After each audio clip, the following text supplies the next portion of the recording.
Greetings from South Korea. I am Arirang News AI anchor. Here is the news making headlines today. President Lee Jae-myung was briefed by his chief economic and trade officials on Wednesday, continuing the series of policy briefings for 2026. Noting South Korea's exports are highly dependent on the US and China. He called for the need to diversify in the face of a fast-changing international order, and instructed his officials to make the first move to make inroads into new markets. When it comes to market competition, he called for the need to allow collective bargaining power for smaller firms and franchises, currently banned by law, when negotiating with large conglomerates.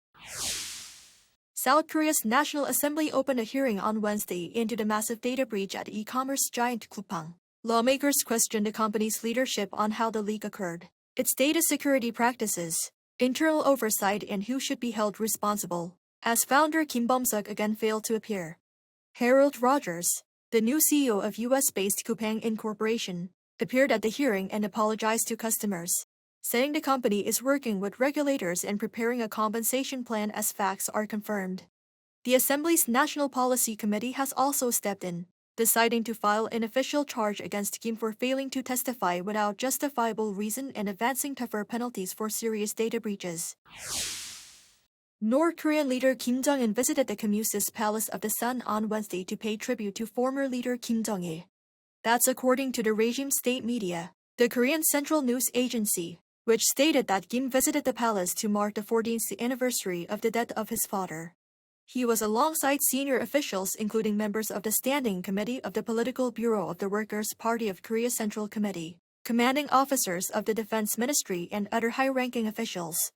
KCNA said Kim and other attendees paid their highest respects before the statue of what it described as the great leader and a great general. Since Kim Jong-il's death in 2011, Kim Jong-un has visited the palace around this time every year except for in 2020 though. Samsung Electronics kicked off the second round of sales at 10 a.m. this morning for its double-folding Galaxy TriFold. After the initial batch sold out in just 5 minutes last Friday, industry watchers estimate today's supply is also limited to a few hundred units nationwide. While the official price tag sits at roughly 3.6 million won, around $3,000, scarcity has driven resale prices on secondary markets to between 4 and 5.5 million won. The device features a massive 10-inch screen when fully unfolded, and is the thinnest among the Galaxy foldable series powered by the Snapdragon 8 Elite platform.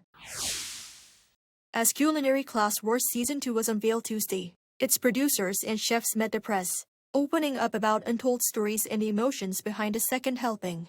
Producers said assembling the new lineup was a surprise, as many renowned chefs who declined in the previous season stepped forward to apply this time. Participants also shared how the show reignited their love for cooking and pushed them to take on new challenges. The first 3 episodes of Season 2 premiered on Tuesday, with the battle continuing through January 13th.